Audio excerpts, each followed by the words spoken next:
Bueno, presidente, a casi 100 días de gobierno, gracias de nuevo por atendernos. Muchos temas para conversar, ¿no? Está todo muy apasionante, interesante, caliente, convulsionado. Primera pregunta, ¿cómo tomó el rechazo del DNU en el Senado?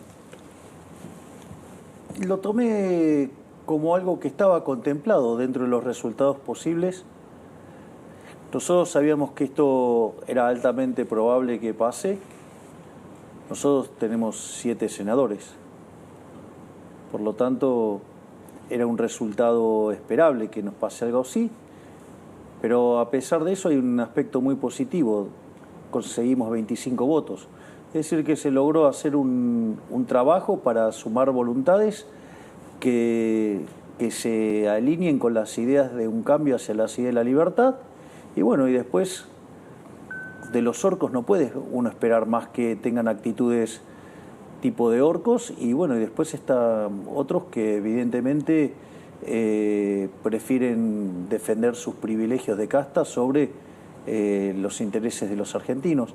Porque la realidad es que el DNU lo que hace es devolverle libertades a los argentinos, ir por estructuras de mercado más competitivas, y también avanza contra los vicios y la corrupción de la política. Y parece que esto último a cierta parte del statu quo de la política no le gusta y no quieren resignar sus privilegios.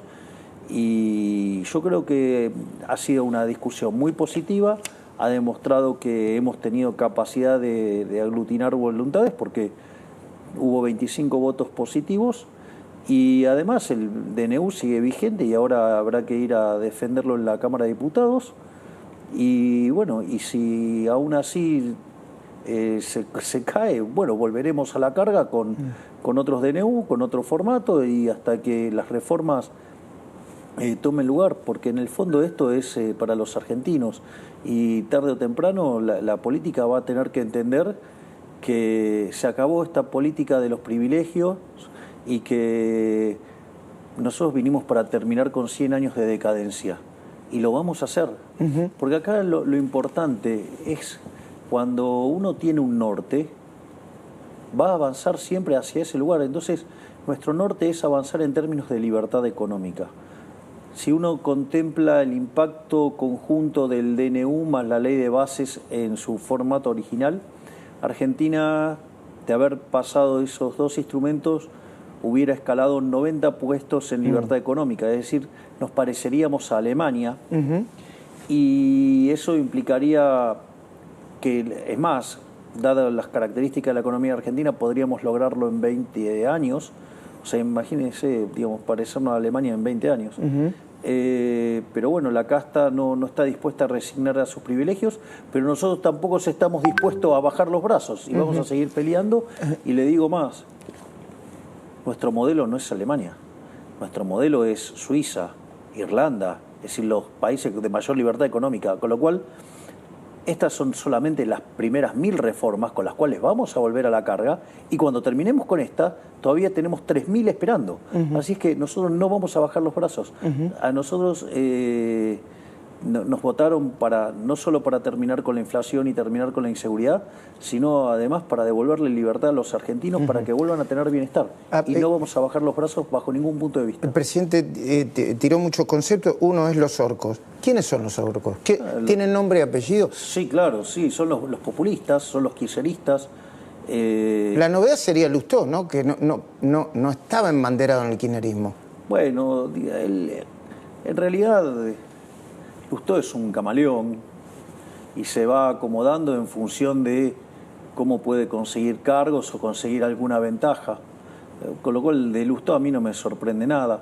Es más, le diría que fue bastante coherente y consistente con sus posturas porque la realidad, él fue el ministro de Economía de Cristina Fernández de Kirchner y él fue el responsable de la 125, con lo cual dejó al país al borde de una guerra civil.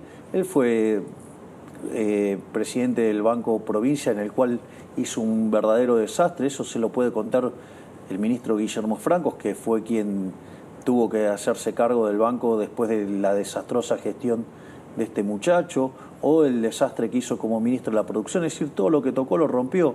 Es decir, es así una suerte de incompetente sistemático tipo Kichilov. Lo que pasa es que es más educado, con mejores formas, pero en el fondo no son tan distintos en dinámica. Nombró a Kicillof. Kicillof acaba de meter un impuestazo fuerte. Esper planteó una especie de rebelión fiscal y usted la apoyó. ¿Apoya una rebelión fiscal y eso no es contradictorio con el hecho de que preside un Estado con gente que necesite pagar los impuestos?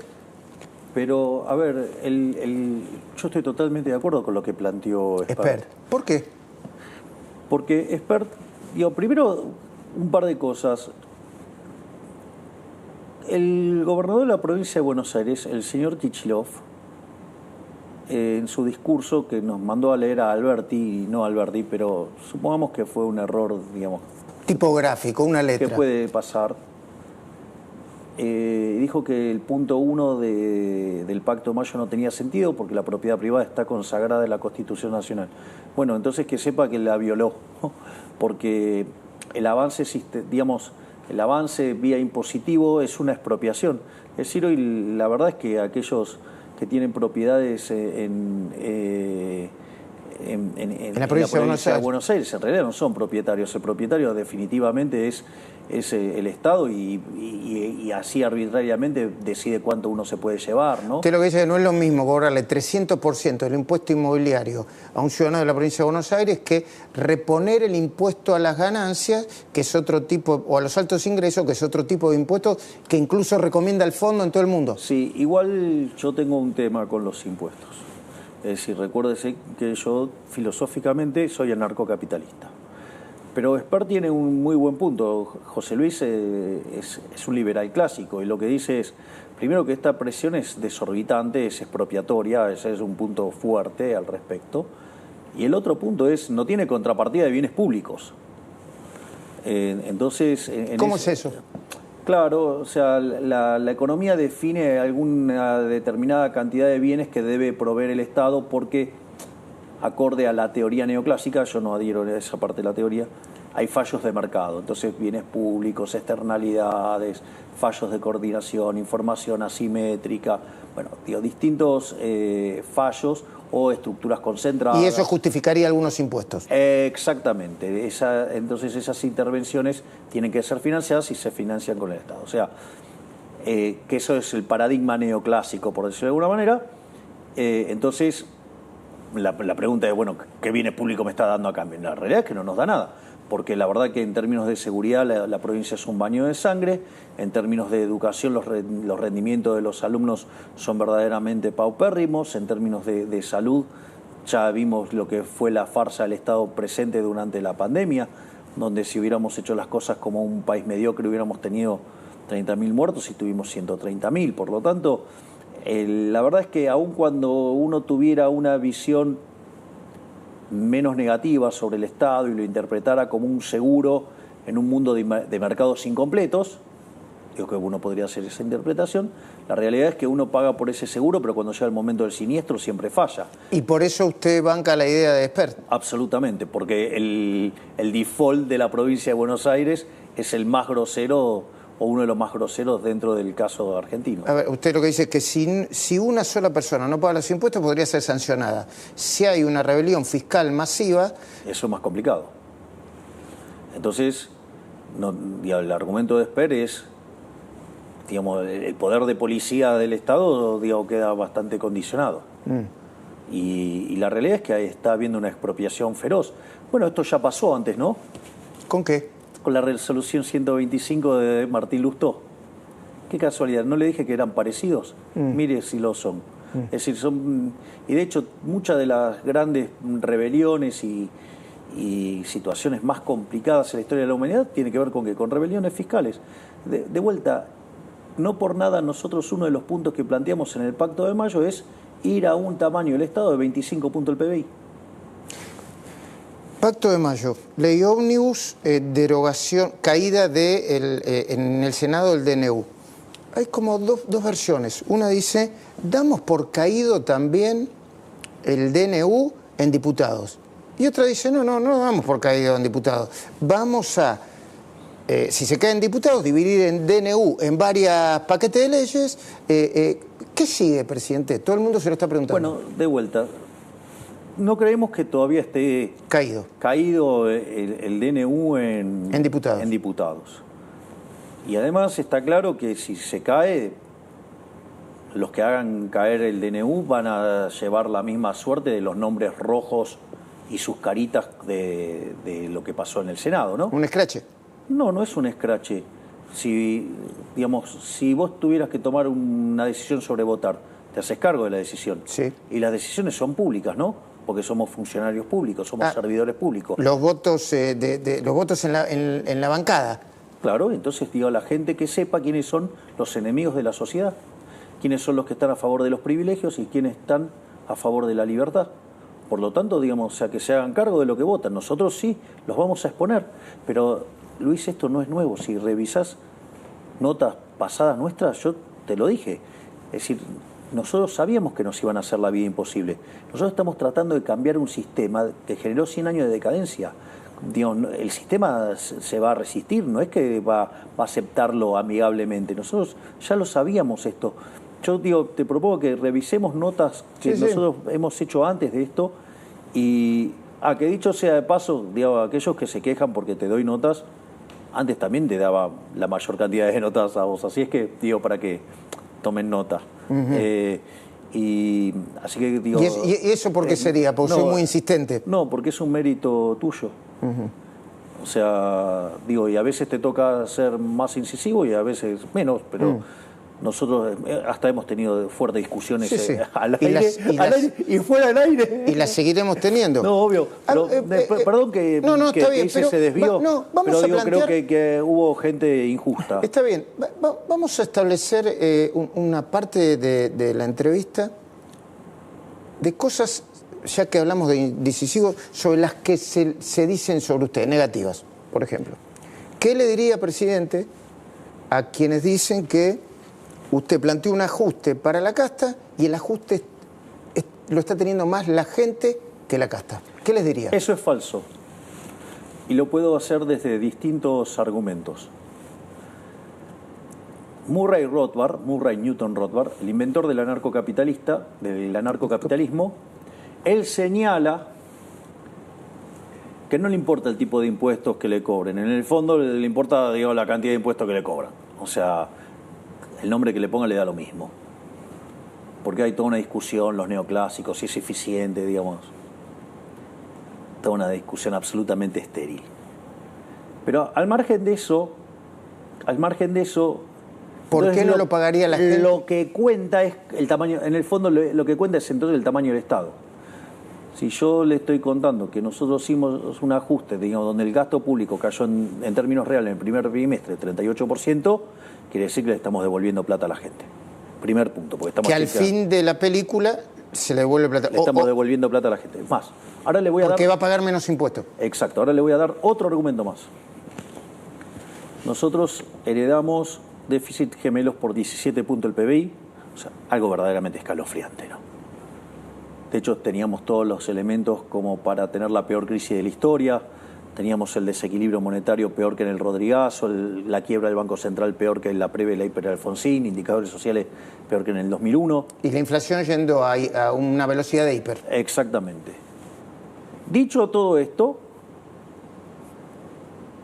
hay un mecanismo por el cual los políticos estafan a los ciudadanos de bien, que es la emisión monetaria. Es decir, el señoriaje es una estafa. Es decir, es un robo. Por eso una de las cosas de las leyes que una vez que tenemos la competencia de monedas lanzadas, también vamos a lanzar esta ley donde emitir dinero sea considerado un delito penal y además imprescriptible, como si fuera un delito de lesa humanidad. Y cuando venga algún político y lo quiera sacar, después siempre puede venir otro y meter preso a los que hicieron esto. El kirchnerismo en su último periodo, que esperemos que sea su último periodo literalmente, emitió 28 puntos del PBI en 4 años. Y en el último año emitió 13 puntos del PBI.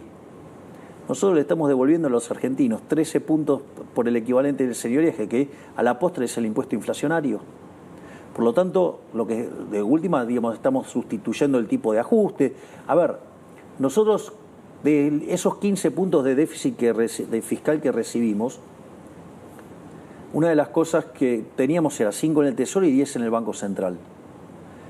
Eliminamos los 5 del Tesoro y del Banco Central, de los 10, eliminamos 6. O sea, nosotros llegamos hecho un ajuste de 11 puntos del PBI. Y eso se lo estamos devolviendo a todos los argentinos. Bueno, ¿y qué le diría a quienes dicen que este ajuste se logra, los datos están, hay superávit financiero, pero se logra licuando ingresos de los jubilados y ajustando a través de las tarifas y otras cuestiones que le pegan fuertemente a la clase media? Vamos por partes. Dada la velocidad y magnitud del ajuste, esto yo siempre lo expliqué, es motosierra y también iba a haber licuadora. Lo que quiero decir es que decían que era imposible que lo hiciera. Yo recuerdo que otros decían lo único que se puede ajustar es un punto del PBI. Bueno, nosotros ajustamos 5 en el Tesoro y 10 en el Banco Central. Y 6 en el Banco Central. Ya vamos a llegar. Créeme que vamos a llegar a los 10. Pero a lo que voy es, lo primero que hay que tener en cuenta es que ha habido tanto motosierra como licuación. Eso era evidente, porque si no las velocidades no daban. Ahora, motosierra hubo un montón.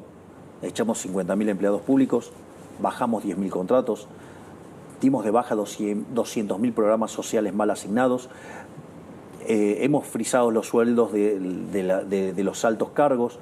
No solo eso, sino que además hemos eliminado los autos, hemos eliminado los teléfonos, hemos eliminado las millas, hemos eliminado de cuajo la obra pública y hemos eliminado de cuajo prácticamente las transferencias discrecionales, que es ahí donde están los ajustes más grandes, donde están las caídas reales más grandes. Ahora, con el tema de los jubilados, de hecho nosotros habíamos presentado una fórmula. Con la vieja fórmula, el ajuste a los jubilados termina siendo 2 puntos del PBI. Y nosotros planteamos en la ley bases original, en el capítulo 4, una fórmula que le devolvía a los jubilados 1,5 puntos. Es decir, que igual siempre el rezago te va a jugar en contra, pero recomponía gran parte de la situación. Es más, vos fijate la situación de los jubilados. Los jubilados, cuando se fue Alberto Fernández, ganaban $80. Hoy los jubilados con el bono ganan $200. Es decir, les incrementamos 150%. Es más, y no solo eso, como nosotros sabíamos que el ajuste iba a ser duro, nosotros aplicamos políticas sociales muy fuertes. Vos has entrevistado al ministro Petovelo. Se duplicó la tarjeta alimentar, se duplicó la asignación universal por hijo, se duplicó la partida para cubrir a las embarazadas en la primera etapa del embarazo. No solo eso, sino que se multiplicó por 4 la asistencia a los chicos para que puedan comenzar las clases. Entiendo. Que les llegamos a 7.300.000 chicos. Es decir, no es que nosotros no estamos haciendo cosas para dar contención social, no solo a los segmentos más vulnerables de la sociedad, sino también a las capas medias, porque también desde ANSES estamos instrumentando un programa para dar financiamiento a aquellos que no puedan pagar las cuotas en los colegios privados. Es decir, que nosotros estamos dándole contención social. ¿Acepta que hay una licuación de los ingresos de los jubilados? Hay licuación en todas las partidas. Y entre otras la de los jubilados. Exactamente. Y ustedes proponen disminuir esa licuación de ingresos. Exactamente. Nosotros, la fórmula nuestra le permite recuperar a los jubilados 1,5 puntos del PBI. ¿Y no lo pueden hacer por decreto? No, esas cosas no se hacen por decreto. Digo, si lo tenemos que llevar en el límite lo haríamos, pero de vuelta, esas cosas, porque después se empiezan a cuestionar si eso no es una reforma estructural. Y la verdad es que además eso también tiene que ser complementado con el resto de las cuentas fiscales. Se tiene que respetar la regla del déficit cero. De hecho, una de las cosas que dijo Rosati, el presidente de la Corte Suprema, en AmCham, fue muy interesante, porque cuando hablaba del tema de la moneda, y el tema de la moneda es una estafa, digamos, y eso es interesante, porque si vamos a hacer déficit fiscal para financiarlo con emisión de dinero, eso es una locura. Es más, le paso un tema más. Mire, el tema de las tarifas. El tema de las tarifas... ¿Se van a postergar las tarifas de gas, luz? Nosotros estamos... El mecanismo que diseñó Eduardo Rodríguez Chirilo para hacer estos ajustes están en consonancia con lo que fueron los fallos de la Corte en términos de gradualismo y todo eso. O sea, están hechos acordes a la ley. ¿Va a ser gradualismo, presidente? Bueno, digamos, o sea, es una restricción que puso la Corte cuando Aranguren inició la recomposición. El aumento de tarifaria. tarifas, sí. Entonces, digamos, nosotros jugamos adentro de la regla de juego. O sea, okay. Digamos, yo juego en la cancha que está definida. Perfectamente. Entonces, pero fíjese, esto es muy interesante, porque yo podría hacer cero las tarifas. Y podría... ¿Cero aumento? No, esto es un ejemplo teórico, pero para comprender la lógica de esto. El daño que causó el kirchnerismo pisando tarifas. Podría no cobrarla, podría hacerlo no cobrar. Cero, exacto. Ahora, pero no son gratis. Alguien lo tiene que pagar. Bueno, entonces supongamos que lo pagamos con emisión monetaria. O sea, que lo pagamos con señorías, que lo pagamos con inflación. Entonces, ¿qué es lo que pasa? Primero, ese impuesto es un impuesto altamente regresivo que pega más fuerte sobre los más vulnerables. Por lo tanto, en el neto los que terminan perdiendo más son los más vulnerables. Pero no solo eso, usted en el medio además distorsiona el sistema de precios, por lo tanto las inversiones no se hacen y además la demanda que usted asigna, como es un precio nulo, entonces digamos, demanda mucho más, entonces deja todo el sistema distorsionado. ¿Qué quiere decir? Que cuando usted termina haciendo la cuenta, le termina saliendo más caro. Entiendo. Ese mecanismo que usó tanto el kirchnerismo, que por 2 puntos del PBI, después por otro lado le metía la mano en el bolsillo por 4. ¿Qué le diría a quienes dicen? Hay gobernadores que dicen eso, ¿eh? Si no usara tanto el tuit, si no usara tantos adjetivos, probablemente llegaría a acuerdos porque estamos muy de acuerdo con el rumbo, con muchas de las cosas que presenta el presidente. ¿Qué les diría a eso? A los gobernadores que dicen eso, a quienes piensan igual que los gobernadores, que algunos. A ver, si es un problema de las formas, me parece que es una hipocresía. Porque lo importante es el fondo, no las formas. Si yo te voy a dar la botella del mejor vino del mundo, ¿qué te importa la etiqueta? Lo que te importa es que adentro de la botella está el mejor vino del mundo. Eso es el primer punto. Con lo cual, digamos, eso de poner las formas por encima del fondo es de mediocres. Y más que nada de mentirosos para autoexcusarse de hacer las cosas que corresponden. Lo que dice usted que en el fondo siempre está el contenido y ponen como excusa el tema de las formas. Obviamente.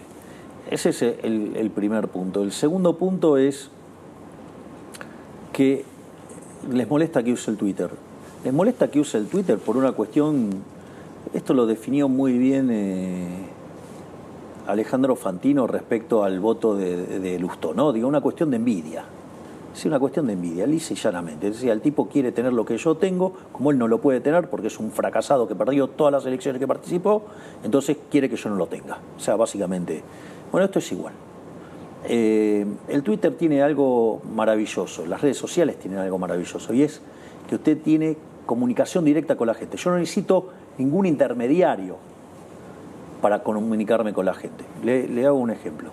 Día sábado a la mañana. Yo a la noche había estado en la casa de mi rabino Axel Banish y con su familia pasando Shabbat.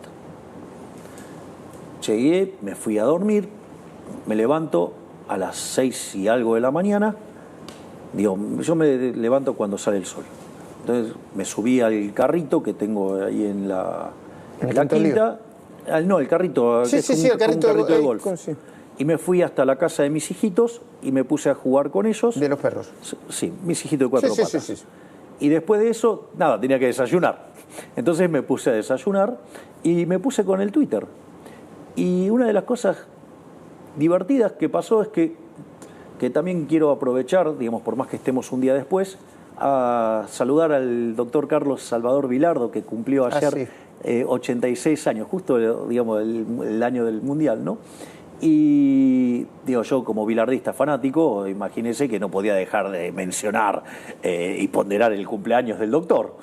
Y entonces ahí fue muy interesante porque mientras que desayunaba había gente que me escribía y como nada, digo, el sábado en general el resto de los ministros no trabajan, entonces estoy más liberado, entonces empecé a contestar. Entonces yo tengo diálogo directo con la gente. Y eso el ¿Por qué político le da mucha envidia, porque ellos no tienen forma de llegar a la gente. Ellos quieren seguir con la metodología analógica, que se arregla comprando voluntades. Bueno, nosotros, de hecho, si usted mira la campaña, todos esos políticos gastaron fortunas en redes sociales. Y sin embargo, ¿quiénes somos los reyes de las redes sociales? Los libertarios. ¿Por qué? Porque nosotros nacimos ahí. Nosotros, ¿cuánto gastamos en todo eso? Cero. ¿Por qué? Porque básicamente es orgánico. Tenemos comunicación directa con la gente. Bueno, y ya que hablamos de comunicación directa, planteo. ¿No sería mejor que se comunique? A ver, lo digo porque ayer, hace unas horas entrevistamos a Luis Juez, dijo que lo llamó, que usted conversó con él y que generaron un vínculo que antes no tenían, sencillamente porque antes no habían hablado. ¿Está mal en política que usted llame a un gobernador, que un gobernador lo llame a usted? Es una pregunta, parece una pregunta tonta, pero se lo quiero plantear. Bueno, es bueno el punto que usted levanta, porque me lo han dicho varios, claro, que tendría que estar más involucrado en ese tipo de conversaciones. Es decir, o de vínculos personales y políticos. Claro, no sé, ¿habla con Puyaro usted? A ver, yo le cuento. Está claro que yo tengo deformaciones profesionales, como todos. Adicto al trabajo. Sí, esa ya la conocemos.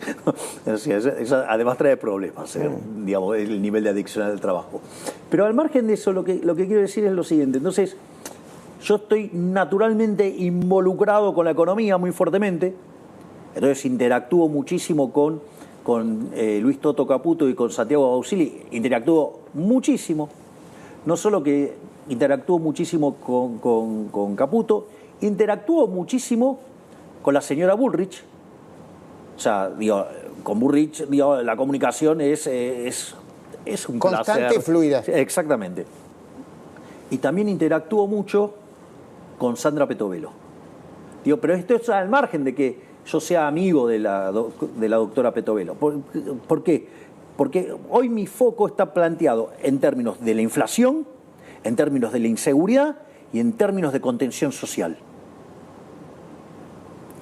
Entonces, digamos, la ministra Mondino es una ministra que tiene juego propio, digamos, o sea, sabe hacer su trabajo excelentemente bien, y entonces después ella va, me pone en el lugar donde yo tengo que estar y hago mi trabajo, ¿sí? Y también así yo confío plenamente, por ejemplo, en el ministro Guillermo Francos, de la misma manera que confío fuertemente en Petri. Bueno, ahora estuvimos mucho más involucrados con Luis por el tema de que vamos a sacar una ley, digamos, que tenga contemplado el narcoterrorismo para que eso permita la acción de las Fuerzas Armadas, pero sin tener que llegar al estado de sitio.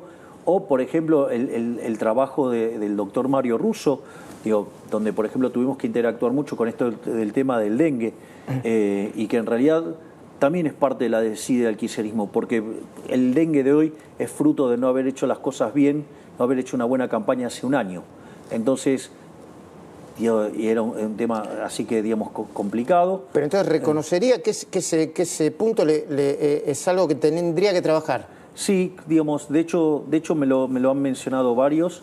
Digo, por ejemplo, el presidente Macri me dijo que tenía que aun cuando sabía que, digo, me lo dijo también Alberto Fernández, que tenía que rosquear más. O sea, bueno, no me sale, pero parece que cuando estoy en las interacciones uno a uno funciona mucho mejor de lo que yo creía. ¿Qué pasó con Victoria Villarruel? Se lo voy a... ¿Tienen diferencias? ¿Están peleados? No estamos peleados. No estamos peleados, y creo que el video que hizo Victoria después de lo que fue la votación, digo, está claro. O sea, nosotros tenemos una excelente relación. No pensamos exactamente igual. Eso es claro. Pero, digamos, o sea, pero nuestras diferencias son imperceptibles para el resto de la gente, por decirlo de alguna manera. No es un problema que no piensen igual. No, es más, o sea, igual le digo, en términos para la gente es imperceptible las diferencias que tenemos. O sea, además nosotros tenemos una excelente relación y no solo eso, fíjese que yo no me metí en opinar sobre si si correspondía o no. Digo, ese es el trabajo de ella, yo no tengo por qué opinar del trabajo de ella. Y ella habrá hecho la evaluación de costo-beneficios.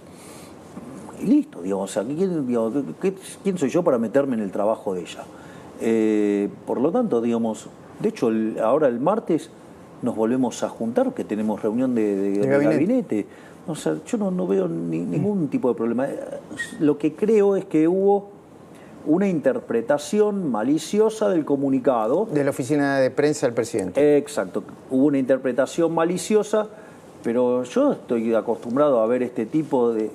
de hecho, yo vi una nota de un periodista del grupo Clarín, bueno, concretamente, Marcelo Bonelli. O sea, es una nota donde miente toda la nota. Son todas mentiras. No hay una frase que sea verdad. Bueno, bueno, está bien. Entonces, yo entiendo que el grupo Clarín esté muy enojado conmigo porque, debe ver peligrar alguno de sus negocios o porque, estarán molestos porque corté la pauta. No es el único medio que está agresivo conmigo por haberle cortado la pauta, ¿no? Hay algunos más agresivos, ¿no? Y más explícitos, como C5N. Así que, pero bueno, está bien. Son las reglas de juego. ¿Qué pasó con el jefe de la Casa Militar? Bueno, ahí hubo algunas cuestiones en el funcionamiento que a mi hermana no le parecieron que eran las correctas.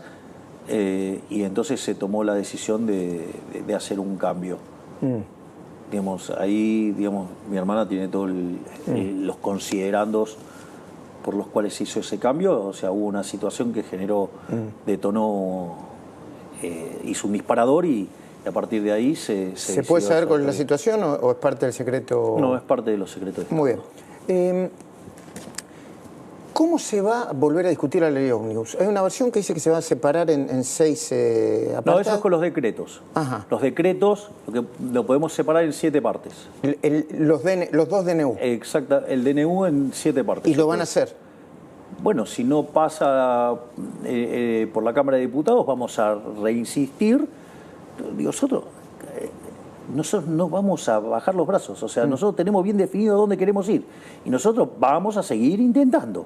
Si no se aprueba la ley bases antes del pacto 25 de mayo, ¿no hay pacto? No tiene sentido el pacto de mayo. El pacto de mayo son básicamente 10 pilares al funcionamiento de la economía. Ahora, el pacto de mayo guarda relación con lo que hagamos en el capítulo 4 y el capítulo 4 está vinculado con la ley bases, o sea... ¿Le puedo explicar, presidente, a la gente qué es el capítulo 4? El capítulo 4 es la sección de economía. Que impuesto a las ganancias. No solo impuesto a las ganancias, porque ahí también hay una discusión, porque las provincias del norte tienen una visión, las provincias del sur tienen otra visión. Los patagónicos no quieren impuesto a las ganancias, las provincias del norte sí, etcétera, etcétera. Bueno, por eso, hay un montón de discrepancias. Y nosotros estamos dispuestos a escuchar todas las discrepancias mientras que el déficit cero no se toque. Estamos dispuestos a tener todas las discusiones que sean, pero mientras que el déficit cero no se toque, lo cual no es trivial. ¿Cuál es el papel del gobierno sobre la lucha contra la corrupción, que impacta fuertemente económicamente? Más incluso, usted me lo dijo en algún momento, de lo que usted hubiera calculado antes de asumir. Nosotros nuestra lucha contra la corrupción es inclaudicable. Es decir, a mí siempre me gusta mencionar el caso de la ministra Petovelo. Tiene una brigada anticorrupción y los manda a una semana a cada sector del ministerio y usted fíjese que estamos todo el tiempo encontrando, tocamos y sale pus por todos lados. Con lo cual, nosotros estamos haciendo una lucha contra la corrupción feroz y bueno, y eso también tiene muy enojada a la casta política. ¿Los fideicomisos, todos los fideicomisos son corrupción? Es que en realidad todo lo que hace el Estado, le pone un buen fin y después termina pervirtiéndolo todo. Es decir, está en la naturaleza misma del Estado. Es decir, cuando usted no paga los costos de sus decisiones, difícilmente va a funcionar bien. Entonces, el Estado, inherentemente funciona mal. Por eso lo mejor que uno puede hacer es achicar el Estado a la mínima expresión. Es decir, entonces, y tratar de buscar siempre soluciones por el sector privado o que asimilen el funcionamiento del sector privado. El INADI cerró, se lo preguntaba el ministro el otro día, pero ¿qué va a pasar con la gente? ¿Se queda sin trabajo? ¿Se la reasigna? Va a haber algunas funciones que van a ser, digamos, la función existe, ¿sí? Los temas de discriminación y demás, o sea, esos temas tienen que ser atendidos, pero no tener, digamos, el INADI. Y menos, digamos, con el formato del INADI, que era un mecanismo de persecución de opositores, era una forma de cancelar a los que pensaban distinto. Entonces, la cuestión funcional sigue, pero obviamente con muchísima menos gente y sin que exista esa dependencia que en realidad se usaba para perseguir gente y que esté en la lógica de el Ministerio de Justicia. ¿Qué va a pasar con Telam? Se cerró. No tiene retorno.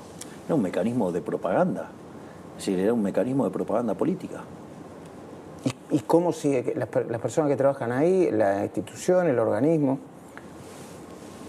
Se verá si alguna puede ser asignada y si no tendrán que ir y encontrar otro trabajo. Lo mismo que le pasa a cualquier persona que se queda sin trabajo. Inflación. El viernes se había caído el DNU. Usted y el ministro Caputo, primero usted publicó las consecuencias de lo que significaba que se cayera el DNU. En el pre-market. ¿Qué es el pre-market? El pre-market es, digamos, cuando empiezan a haber transacciones ya en los mercados antes de que abran. Y estaba impactando... Estaba todo rojo. Estaba todo rojo, para que entienda la gente, estaba mal. Estaba todo cayendo. Bueno, y luego Después yo saqué un tuit y terminamos arriba. Bueno, a ver, usted puso, así lee el mercado cuando los orcos dan un paso adelante. Mientras nos esforzamos para sacar el país adelante, traccionando desde una baja el riesgo país, la tasa de interés, ellos se ocupan de empobrecer. Nunca dijimos que sería fácil, etcétera, etcétera. Luego de su tuit y el posterior del ministro de Economía, que habló de superávit financiero, el panorama, entiendo que ese rojo se puso... Todo yo no verde. soy un experto. Revertimos toda la caída. ¿Me explica por qué pasa eso? Porque nuestro compromiso con el déficit cero es inclaudicable, es innegociable. O sea, nosotros no negociamos el déficit cero, no negociamos de ninguna manera el saneamiento del Banco Central y no negociamos la libertad y el derecho de propiedad, por decirlo de alguna manera. Y nosotros salimos a enfatizar eso. Es decir, a pesar de esto, a nosotros no nos iban a mover un ápice de esos objetivos y obviamente el mercado nos cree y por eso reaccionó. Digamos, es impresionante la respuesta del mercado después del tuit. Inmediata. Y le cuento por qué es tan importante esto, porque me parece que es una pregunta muy inteligente y que puede ser contestada en una versión superficial, que es la que acabo de hacer, o en una versión profunda. Los bonos son deuda y el precio de esos bonos tiene que ver con que usted pague o no su deuda. Cuanto más chances hay de que pague, el bono se acerca a su paridad y cotiza, cuando usted diga todo el mundo le cree, bueno, cotiza a la par, o sea, al 100%, cotizan a 100. Cuando la gente no cree, digamos, nosotros asumimos que los bonos cotizaban a 18. ¿Y ahora? 50. Que dicho sea de paso, además, S&P nos subió la calificación crediticia. Subió la calificación crediticia de la Argentina. Exactamente. ¿Qué calificación tiene? Ahora somos triple C. No, pero vamos a seguir subiendo. Esto es muy importante. Nosotros, cuando hablamos de déficit cero, que es además en la línea financiera, eso significa que no hay más déficit fiscal, que no es necesario tomar más deuda. O sea, la deuda que se va a tomar es para rolear deuda que ya existe, no para tomar nueva deuda. Sí. En ese contexto, quiere decir que la deuda no va a crecer.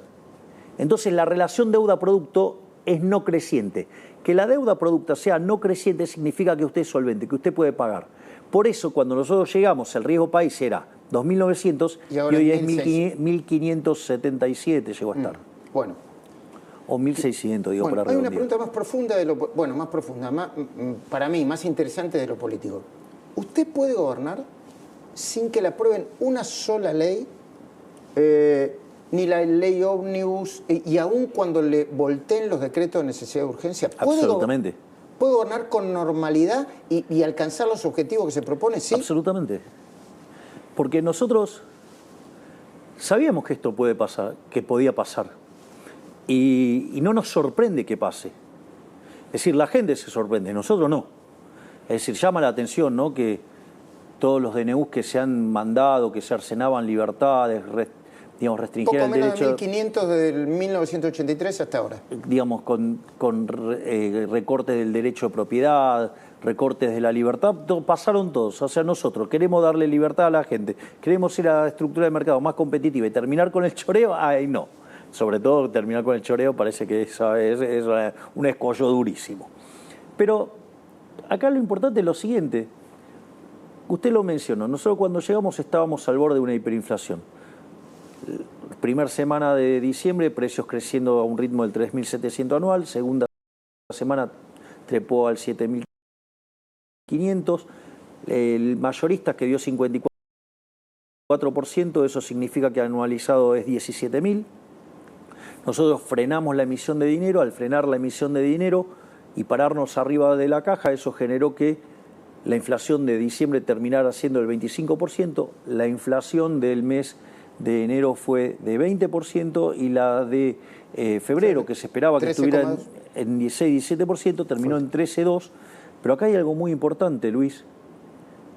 Había de arrastre estadístico 4,2 y de efectos de una vez para siempre, ¿no? Digamos que es tarifas y prepagas 1,8, eso da 6.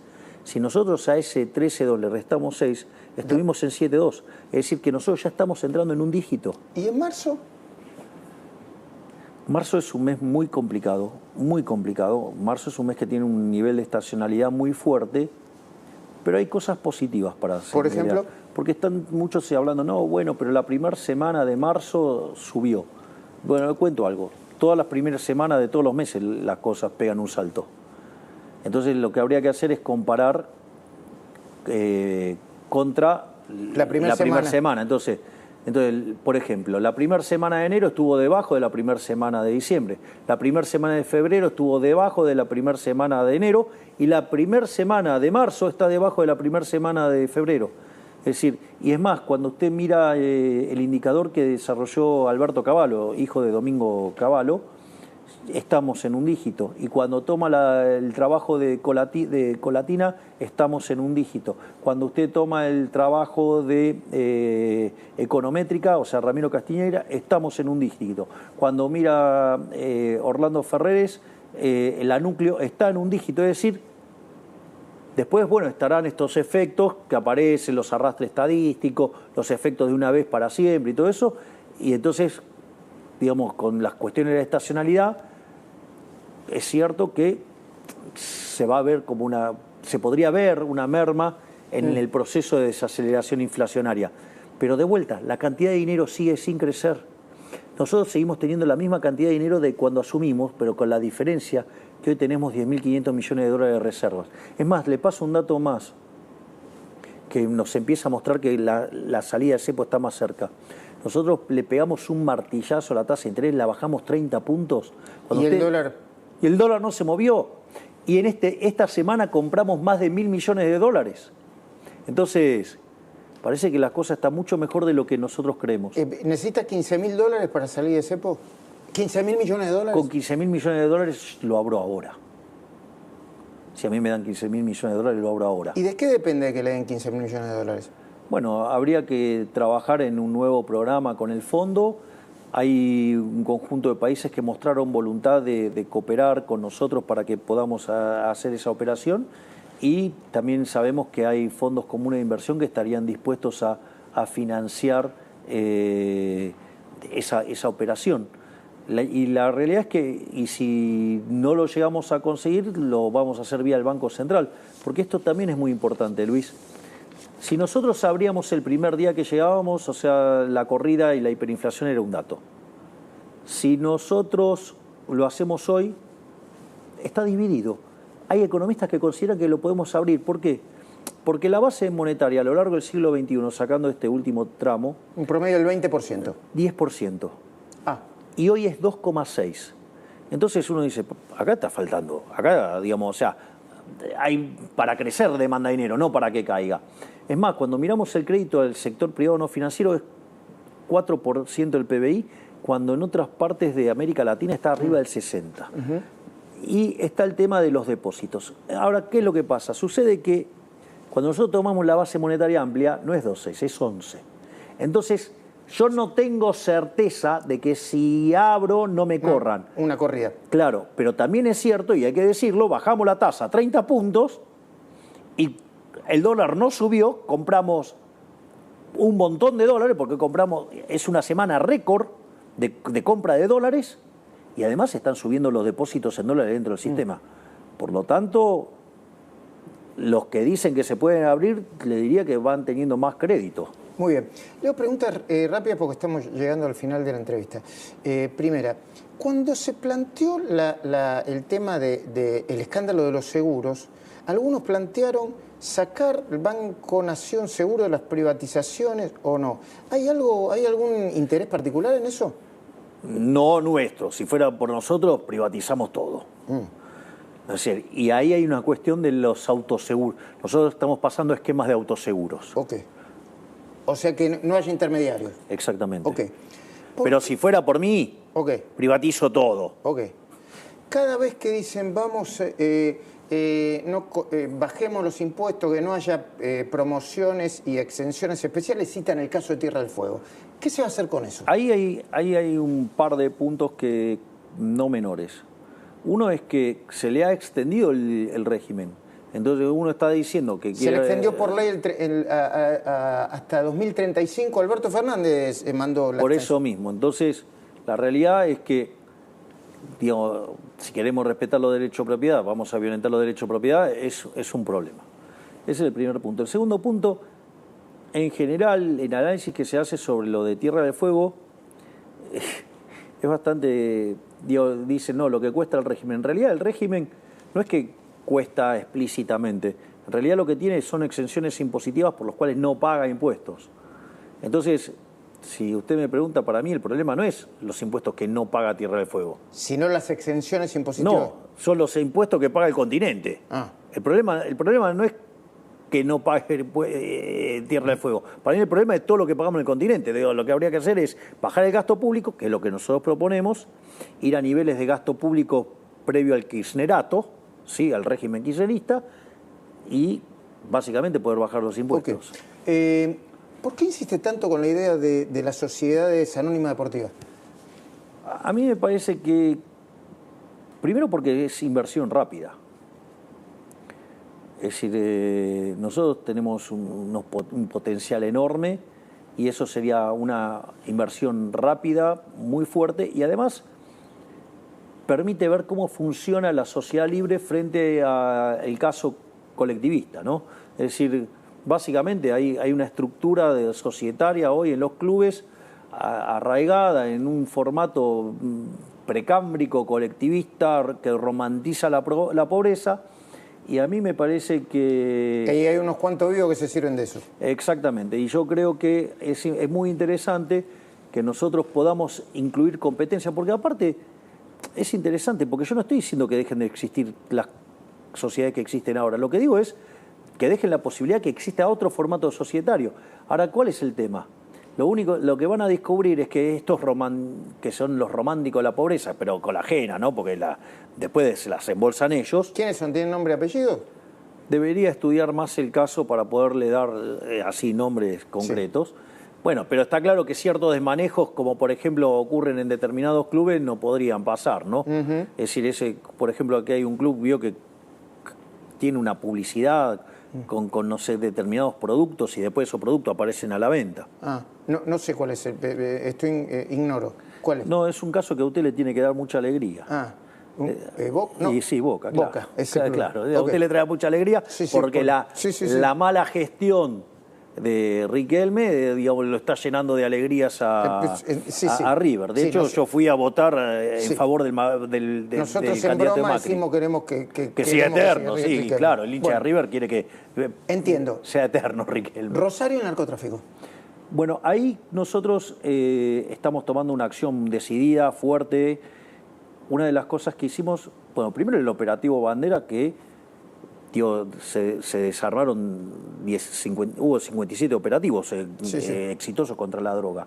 Después otra cosa que es importante, nosotros en la provincia de Santa Fe es el tercer lugar del país donde tenemos la mayor cantidad de fuerzas federales. No solo eso, sino que además ahora se agregaron 450 efectivos más, que tienen que ver con Gendarmería, con Prefectura Naval Argentina, que tiene que ver con la Policía de Seguridad Aeroportuaria, la Policía Federal y el sistema penitenciario. Que además le sumamos a acciones de apoyo logístico por parte del Ejército y reasignación entre Gendarmería y el Ejército para que haya una mayor ataque al narcotráfico. Y de hecho nosotros hemos decidido atacar, digamos, saturar 8 zonas. Y bueno, lo que parece ser es que está dando resultados. Digamos, la verdad que el trabajo de la ministra Bullrich en materia de seguridad es impecable, y en este caso que además se está complementando con el doctor Petri, la verdad que yo estoy muy satisfecho. La verdad que estoy muy satisfecho con todos mis ministros. ¿En qué punto está la relación con Macri? Excelente, yo me llevo muy bien con el presidente Macri. Tenemos una excelente relación, o sea... ¿No debería avanzar más, no sé, específicamente, estructuralmente? Bueno, también hay cuestiones de la lógica interna de su propio partido. Que no puede manejar. Y en eso yo no me puedo meter, eso es un tema que tiene que resolver el PRO, ¿no? O sea, no me corresponde a mí. Pero sí lo que uno puede ver es que nosotros trabajamos con la gente del PRO de manera muy alineada. Es más, fíjese esto, qué interesante lo que pasó con el radicalismo. Esto yo lo quiero ponderar, porque en el Senado hay 13 senadores radicales y 10 se alinearon con la Ciudad del Cambio. Y es más, de gobernadores y personas muy representativas del radicalismo apoyaron las reformas que nosotros estamos impulsando y apoyaron el cambio. Entonces quiero también ponderar que hay un ala del radicalismo que parece que se inspiraron en Alem y no en la línea de Irigoyen Alfonsín. Ok. Está por cumplir 100 días de gobierno. Ahí tiene la cámara. Si usted tiene ganas de dirigirse a la cámara. ¿Qué no logró y qué logró? ¿O qué logró y qué no logró? Bueno, en materia económica hemos logrado evitar la hiperinflación, alcanzamos el déficit cero, estamos saneando el balance del Banco Central, hemos logrado bajar el riesgo país, hemos mejorado la calificación crediticia y estamos cada día más cerca del cepo y de iniciar el proceso de recuperación, con lo cual eso a mí me parece que es un logro, porque hemos logrado todo esto a pesar de la política. Es decir, estamos logrando bajar la inseguridad, bajar la inflación, poner la economía de pie, todo a pesar de la política. Y en materia política hemos logrado algo que parecía impensable en la Argentina, y es reordenar el espectro ideológico entre los que quieren el cambio y los que quieren mantenerse en el status quo. Quiero decirles algo. Yo tengo claro que 7 de 10 argentinos la están pasando peor. Yo lo tengo claro. Sé que la gente también lo tiene claro. Pero también es cierto que cuando nosotros llegamos al gobierno, el 20% de los argentinos creíamos que podíamos mejorar hacia adelante. En enero ese número saltó a 30, en febrero saltó a 42 y después del discurso de la apertura de la Asamblea Legislativa saltó a 47. Y además hay algo importante, 7 de 10 argentinos están convencidos que vamos a bajar la inflación. O sea, 50%, 50 puntos porcentuales cree que lo vamos a hacer el primer año, 20 puntos porcentuales cree que lo vamos a hacer el segundo, y créame que lo vamos a hacer porque lo estamos haciendo, usted lo puede ver todos los días. Entonces, vamos a derrotar la inflación, vamos a levantar el cepo, vamos a volver a crecer, vamos a seguir luchando con uñas y dientes en materia de seguridad y no vamos a dejar de darle contención a los más vulnerables. Esta vez el esfuerzo tiene sentido porque el costo lo está pagando la política y no los argentinos de bien. Gracias, presidente. Gracias por el tiempo. Muchas gracias, Luis. Un placer. Igualmente.